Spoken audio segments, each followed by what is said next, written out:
Story 1. I was convinced that if I didn't jump onto my bed quickly enough after turning off the lights, something underneath would grab my ankles. Story 2. I remember having a crisis about the complete nothingness that is death at 10 years old. Imagine claustrophobia, but for eternity. Story 3. Piranhas travel through pipes and bite me while I shower. A 20-foot tall wolf with red eyes emerges from the forest. Sharks, alligators, or snapping turtles inhabit any body of water. Story 4. Okay, this is so weird, but Mount Everest. I saw something on television about it when I was really young, and I truly believe that one day everyone will have to climb to the top. Story 5. An asteroid hitting the planet kept me awake for nights as I imagined various scenarios. The sound of planes flying overhead eventually freaked me out because I thought it was the sound of it happening. Fortunately, the fear faded away one good day. Story 6. My dad was getting angry at me, which was my biggest fear. My Latino friends know what I'm talking about. Story 7. I had a fear of being confined in this room where I had to do things I hated for multiple hours at a time. If I didn't do it, I would not have food or shelter. Even worse, I feared not doing that task even more than actually doing it. I have to go. Here comes my boss. Story 8. Snow groomers. We never lived in the mountains or nearby. We only went there for holidays in March. But they scared me when I was in kindergarten. Story 9. Child Protective Services visited my home twice a year. My mother always told me that if the house wasn't clean and everything wasn't perfect, they would take me and my sister and put us into foster care. I don't know if there was any truth to it, but it scared me and left a lasting impression. Story 10. My top 3 were probably 3.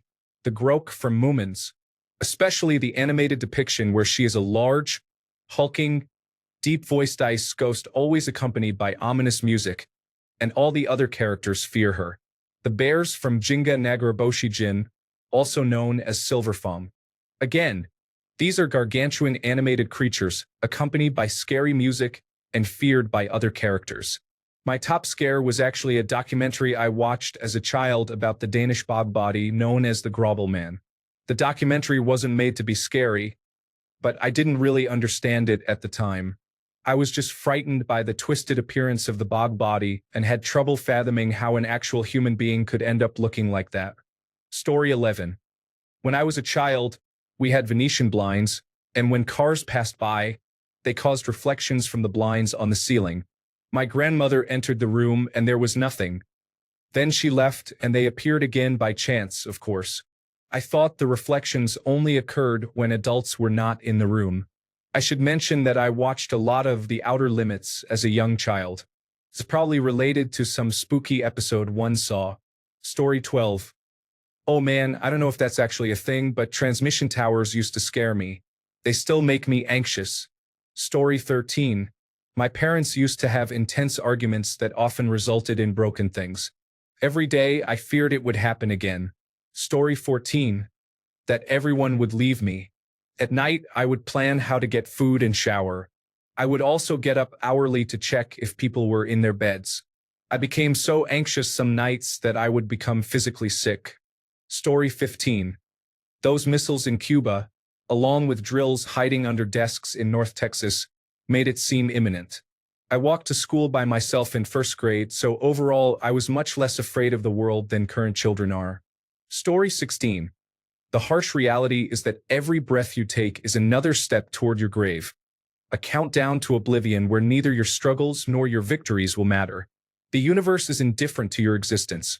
A vast, uncaring void where your hopes, dreams, and fears dissolve like whispers in the wind.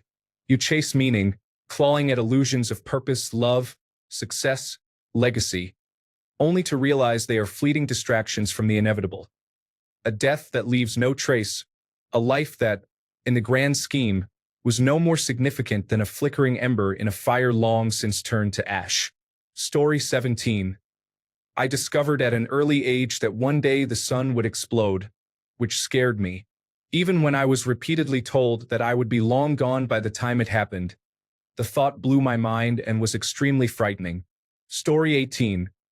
Being taken away by a bat hand puppet came from a nightmare I had when I was 6. That was my biggest fear until I was 9. After that, when I turned 10 and until now, my biggest fear is failure. Story 19. Volcanoes, especially after hearing the concluding lines in documentaries about various volcanoes being overdue for an eruption. Moles, badgers, and sometimes foxes. The Bermuda Triangle, quicksand, world-ending meteors, tsunamis, and nuclear war were all contenders for the top of the list as well. Story 20. Many experiences stand out to me, but one that particularly resonates is when my parents sent me to boarding school at the age of 12 or 13. My mom highlighted school advertisements in the New York Times and left them on the kitchen counter. Story 21. Somewhat unconventional. My father was a swimming coach. He taught me how to swim, and I do enjoy it, but I never overcame my fear of diving. I am always convinced that I will break my nose. He gave up on my learning when I broke down in tears too many times. Story 22. A pandemic. Then I lived through one. When my daughter is worried, I tell her that the thing I feared most actually happened, and I'm still here.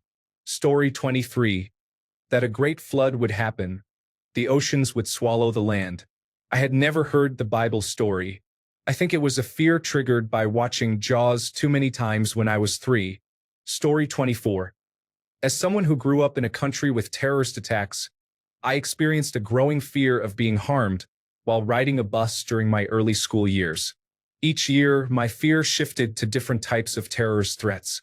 Story 25. I was deathly afraid Jeffrey Dahmer was going to escape from prison, find me, kill me, and eat me. Also, the theme song for Unsolved Mysteries. Story 26. My nails are being ripped off or anything is touching the skin under the nail. I have no idea why. And the deep sea. Story 27. I had many fears, not sure which was the biggest. I feared that the water in the toilet would somehow catch fire while I was sitting there. I worried that if I drank from the faucet, someone would creep up behind me and slam my face into it. If I opened the curtains, I imagined a dangerous person looking in, so I always kept the curtains closed, and I still do. And many more. Story 28. Recently, my middle school students told me I'm too old for anyone to want to kidnap me, so I guess I can finally relax. Story 29. Being kidnapped, but with good reason. My mother was on a task force that dismantled drug rings. Being one of the very few women on the team, she eventually had a hit put out on her.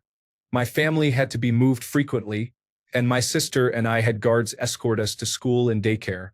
Fortunately, nothing happened. Story 30. Nazis. When I was very little, someone told me about soldiers going house to house killing people, concentration camps, and I spent a long time being very scared of something I couldn't understand or even articulate. Story 31. Inanimate objects moving by themselves. Anything with eyes in my bedroom had to face the wall before I went to bed. Story 32. Xenomorph in the vents. I did see a rat in the vent once and an escaped hamster in a different vent another time. They were not threatening to me, so I left them to their own devices. Story 33. The tub and shower drain absolutely would not allow me to be in the tub while it was draining. I was convinced it would suck me in. Story 34. I remember after watching Dante's Peak with my parents, I was absolutely terrified that a volcano would erupt in our backyard. I would regularly check the yard for signs of seismic activity. Story 35. I had a recurring dream that a wild pack of dogs was chasing me, and I would wake up believing it was real. I would hear drums as the dogs continued to approach, but it was really the sound of my heart beating. I have been in therapy for 6 years and still bring up this dream at least once or twice a year.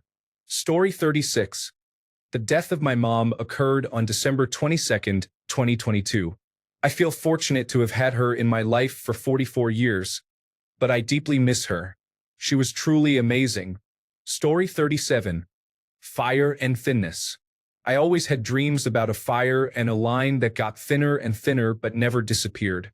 It was creepy, and I still do not like big fires. Small ones like bonfires are all right, but the bigger they are, the scarier they become. Story 38. Burglars were a concern during my early teenage years. Our house had been robbed when I was younger, and we didn't live in the safest neighborhood. My parents both worked, and when I was 13, I was responsible for my younger sister after school until they came home around 6 p.m. I had a constant fear that someone would break in through our basement and wait there. It wasn't until we moved to a house without a basement that the fear finally dissipated. Story 39. Quicksand. It was so overwhelming that I was put in therapy because I refused to leave the house and genuinely believed my mom was going to die from quicksand. My therapist had me put my hands in a sandbox while repeating affirmations. I was 7. Story 40. My mom and grandmother are dying. I have no idea why, but on Sundays I literally could not fall asleep because I would ruminate on this and start hyperventilating when I thought about it. Story 41. Death and abandonment. My mother passed away suddenly when I was 4 years old. My father was out of town at the time, and my brother and I were staying with our grandparents when it happened. My father flew home that night, but I was too young to understand. Growing up after that, I was always afraid of death and the feeling of being abandoned, even though I wasn't actually abandoned. Story 42. I was terrified about the permanent record teachers always talked about. I was afraid that someday I would try to get a job, and they would know I failed a spelling test in 3rd grade. Story 43. My father and the short aliens that visited me one night when I was 8 were quite creepy. Story 44. My mother died, my father remarried, and then the stepmother mistreated my siblings and me. Well, the worst happened. My mother passed away, but my dad never remarried, so there was no mistreatment from a stepmother. 14 years later, here I am. Story 45. My dad was ill, so I was afraid my mom would die. I would check at night to make sure she was breathing. Story 46. Being murdered in my bed is unsettling. I don't know why, but being murdered anywhere else doesn't bother me as much. Additionally, falling out of a roller coaster is concerning. I've been in a few sketchy situations where the safety bars were a little too loose for my comfort. Story 47. Bigfoot. I watched a television show called In Search of, which aired from 1976 to 1982, hosted by Leonard Nimoy, who played Spock in Star Trek, about Bigfoot. I figured it was just a matter of time before he decided to come into our suburban neighborhood, climb through my window, abduct me, and kill me. This was sometime in the late 1970s, so I was around 7 or 8 years old. Every night for about a year, I stared out my window expecting to see Bigfoot appear. It was absolutely terrifying. Things finally got better when my parents bought me some curtains. Story 48. My friend showed me a lights out trailer on the school computer. I checked under my bed every hour even though daylight was shining. Story 49. Kool-Aid guy, mostly because I thought he was real and I didn't want to explain to my dad why there's a geometro-sized hole in the wall. Story 50. I was small for my age and didn't grow until I was a junior in high school. I was always the smallest boy in my grade, so I was often afraid of getting beaten up. Story 51. Cookie Monster. In the first nightmare I remember, he thought I was a cookie and was trying to eat me. Story 52. As a toddler, I was fascinated by the characters dressed up in the mall or at Disney. However, I started to become frightened when I thought I saw the ghost of a woman in a white dress in my mirror, which led to my fear of ghosts and mirrors. Despite this, I was actually quite fearless about many things as a child, including spiders, bugs, and reptiles that we would find in the swamp, even after being bitten before. My older sister was more easily spooked than I was. She had a deep fear of dolls. My older brother and I would often team up to use my doll collection to prank her whenever she bullied me, as she was quite mischievous. Story 53. My house burned down while I was away for some reason. I have no past trauma or history with that, but it terrified me. I would panic as we approached our house in the car, convinced it would be nothing but a pile of ashes. Story 54. The thing under the bed would grab your ankles and pull you underneath if you didn't leap into bed from the doorway. Thankfully, once in bed, a single thin bedsheet covering you would protect you. Story 55. This old shed we passed every day on the way to school on the bus. My friend Marty claimed it was haunted because he lived across the field from it. Marty was not telling the truth. Story 56. Moths. Twice, they flew into my ears while I was sleeping away from home. My husband kills them for me now, Fear is justified because one flew into my face the other day. Story 57. The deep end of the pool made me believe a shark lived there and would get me if I didn't continuously watch the bottom during swim lessons. Story 58. I was raised Catholic and was told as a child that when I went to heaven, I would be there for eternity. This frightened me because I couldn't fully understand it. Story 59. The woods behind and to the side of our house, along with the thunderstorms, contributed to a pretty bad experience the night I was afraid of a thunderstorm and my father locked me outside. Story 60. Watermelon seeds germinate in my stomach. My uncle told me not to swallow them, but I had already done so. Story 61. When I was very young, I was afraid the mountain people would come down to kidnap me and take me away. I could practically hear their drums. I had no idea who they were or why, but I had many ear infections growing up, so maybe I was more in tune to hear the blood pumping in my ears. As I turned 10, my biggest fear was disappointing my parents. Story 62. Loud noise and darkness. I have overcome my fear of darkness, but loud noises still frighten me, such as thunder and fireworks. Story 63. Being run over by a truck. I guess it was from all the Indian movies that used them as an apex predator. Story 64. My biggest fear when I was a child was gremlins, specifically the ones I believed were under my bed at night. Story 65. Garbage disposals. I never lived in a house with one until I was almost 30, but I knew that if I was ever near one, my hand would be chopped off. Story 66. My sister experienced frequent nosebleeds, which worried me. I feared she might eventually bleed to death and even had recurring nightmares about it. She had the condition cauterized twice, and she is now a happy, healthy adult, though possibly anemic. Story 67. Going to the doctor is always a bit daunting. When I was about 8, I was in the waiting room and noticed a pretty teenager sitting there as well. They called her in, and 2 minutes later, she came out with the doctor holding an oxygen mask on her face, hurriedly taking her to the hospital next door. It was so unexpected that I was terrified for years that this would happen to me, although it never did. Story 68. Waking up in the morning for more chaotic times. I gave up believing in God when He never answered my prayer to not wake up. That was cathartic to write. I will delete this story shortly and won't darken your day any further. Story 69.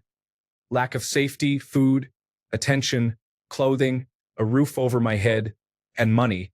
I feared I wouldn't have everything I needed. Despite the universe supporting me throughout my life, the fear of lack remains in my subconscious, affecting various aspects of my adult life. I am unsure what created this fear in my childhood, but I hope to change this narrative in my subconscious one day. Story 70.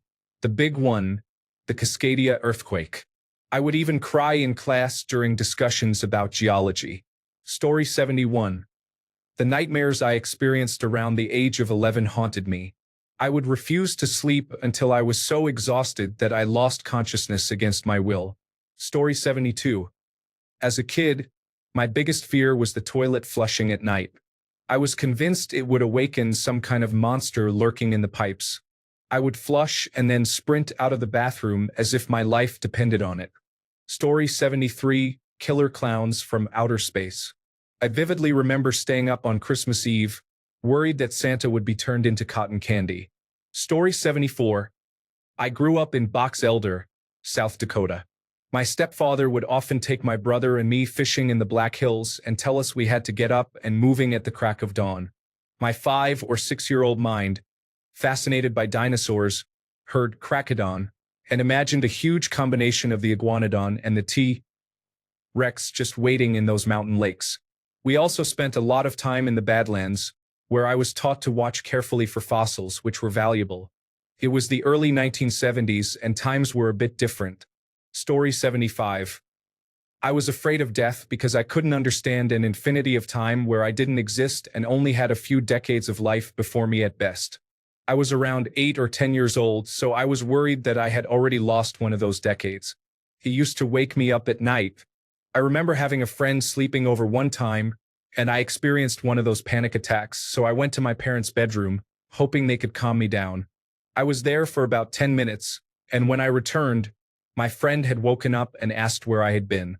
It was embarrassing, but I didn't answer him because I didn't want him to have the same fears if he had never thought about how temporary life is. I hoped he could stay comfortably unaware. Story 76. It was, and probably still is, the ocean and what lies beneath, being stuck in open water, anything relating to it. I will dip my toes in, but that's it. Story 77. Being forgotten was a major fear I had since I was 8, and it is the reason I was so obnoxious and loud throughout my teenage years. Story 78. Alf. I never watched the show. I saw him on the cover of a videotape when I was a child. I had nightmares about him trying to kill me for 2 years. Story 79. Clowns still ask, why do you dress up scary for fun? To stand in the middle of an alley or street just to scare people? Story 80. Scaly people-eating mutants live in sewers. I have never watched CHUD, but I have read a comic book based on it, and it stuck with me. Story 81.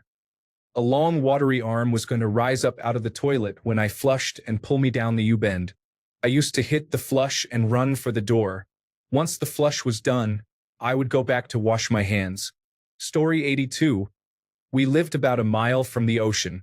Our house was on a hill, and we could see the water from the front porch. I cannot tell you how many dreams I had of the ocean overflowing and submerging our house. Story 83. To end up lonely, I lost my dad at the age of 11, and all my sisters are over 9 years older than me. I saw them one by one leaving the house, and it felt empty and cold. Every time I lost a friend, it hurt the most. I always felt scared of the idea of being left alone. Story 84. Being alone. I hated being in the living room while my family was in another room, even if the lights were on and it was bright outside. The darkness didn't matter. I thought that if I had my grandpa or mom with me, bad things couldn't reach me. Even now, after watching something scary, I want to hold my husband close and stay by his side until I feel calm again. Story 85. Our school taught us about tornadoes and fires, but that was 35 years ago in Georgia, where we experienced neither. In the hallway, we walked silently outside with books on our heads. Story 86. My grandfather's presence was chilling. Whenever he arrived, my sister and I were quickly taken away. Story 87. I might have done something unknowingly to upset my mom and get punished. Now I find myself questioning everything, asking, did I do that? I think I remember doing it, or am I just imagining it? This leads to anxiety and confusion. Story 88. I once misheard the sentence, there's a little draft coming in under the front door, which I interpreted as, there's a little giraffe coming in under the front door. I was terrified of that giraffe. I could just picture that little giraffe craning its neck underneath the threshold of the front door and squeezing its whole body through like a snake. Story 89. Being abducted. My mom watched all the Lifetime television specials about horrifying situations for parents in the late 1980s and early 1990s. Story 90. The cinema, that's because I heard rumors that people can often die there. I was 8 and very naive. Story 91. Going home to my strict foster parent after being with my mother would leave my stomach tied up in knots as a second grader. Story 92. As a child growing up in the 1980s, my biggest fear was that every plane flying over my house was about to drop a nuclear bomb. Story 93. When I went downstairs for a drink at night, I had to turn off every light behind me and run upstairs because I always thought someone was waiting in the dark. Story 94. Bouncy houses. When I was 6, I got trapped in a bouncy house that started deflating. It happened 2 more times over 3 months, from August to October. This experience made me realize that I am claustrophobic. Story 95. When I was 7, I received an invitation to a gifted and talented school program. I had always achieved high grades, consistently getting 100%. When I started at this school, everything felt easy. The program covered grades 3 to 8. However, once I reached 6th grade, everything changed. I felt immense pressure and developed severe anxiety and depression.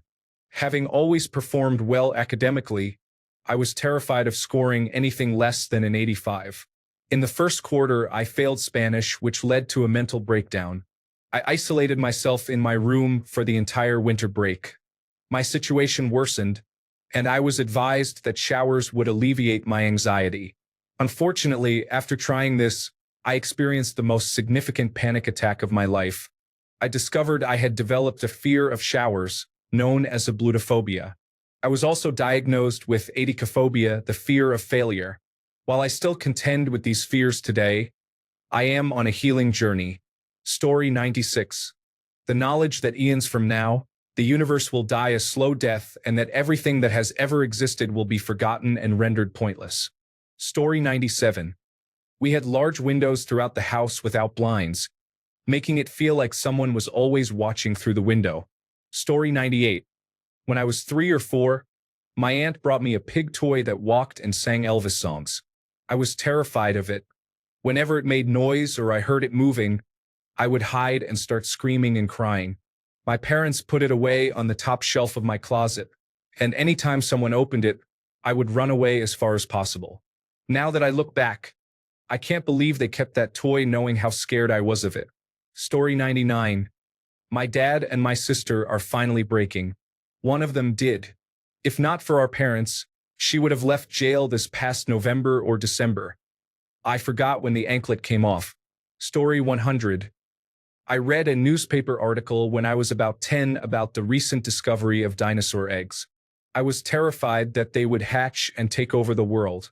Memory unlocked. Story 101. Going to the African lion safari was traumatizing, with the animals trying to get too close while moving through the slow parade of cars. What was the point? This experience may lead to lasting anxiety for some visitors. Story 102. Rats. My 8-year-old self regularly had nightmares about them, even though I had only seen 1 or 2 in my life up until that point. Story 103. I was terrified that people could pull out my veins like strings if they knew how. I'm still uncomfortable showing people my wrists, just in case. Story 104. Anyone with a waterbed would experience a collapse through their ceiling if they placed it anywhere other than a basement. It may seem random, but it's a genuine fear my dad instilled in me. Story 105. I slept in an upstairs room alone, with a door that led to the attic stairs. I was terrified that I would see that door open, and who knows what would happen next. Story 106. The dark, clowns, horror movies, heights, drowning, needles, roller coasters, balloons popping, fireworks, and Halloween. I am grateful that I have conquered most of those fears. I still dislike horror movies and roller coasters. However, I did at least try one, although it was probably the worst roller coaster to try as my first. It was the Blue Streak at Cedar Point, one of the oldest coasters in the park. I had a panic attack and cried the entire time. It was embarrassing, but I did it. Story 107. My babysitter was sometimes mean, and I remember her getting mad at the kids when they flushed the toilet, especially if it overflowed. I was too scared to use the washroom, so I would use the beach towels instead. Story 108. Darkness and reflection in the window when it is already night outside and the lights are not visible. Story 109. Besides my weird and abusive family, there were those letters sent out in elementary school about random men walking around the neighborhood and sexually exploiting or groping themselves. There was a game called Nightmare. When I was very young, I frequently visited an AOL chat room and once shared details about my family with a man. I'm pretty sure he followed me in a car to watch me. Story 110. The vacuum cleaner was secretly a portal to another dimension, and if I got too close, it would suck me in and replace me with a dust bunny. I am still watching my Roomba carefully. Story 111. That my mom would die. My grandmother passed away when my mom was 2, so I grew up thinking my mom would die too. It gave me significant separation anxiety. Story 112. For some reason, I was afraid of strangers, especially when they tried to talk to me, even in the friendliest tone. Story 113. The dark is literally a realm of pure unknown. Who's to say there are no monsters in the dark? Did you check yourself? Well then, have fun reassuring Kid Me about that one time with Bloody Mary. Story 114. Pandemics. I watched the original miniseries of The Stand in 1994 when I was too young and have been terrified since. The last few years have been fun. Thanks a bunch for sticking around till the end of the video. Remember to subscribe, and until next time, stay awesome and goodbye.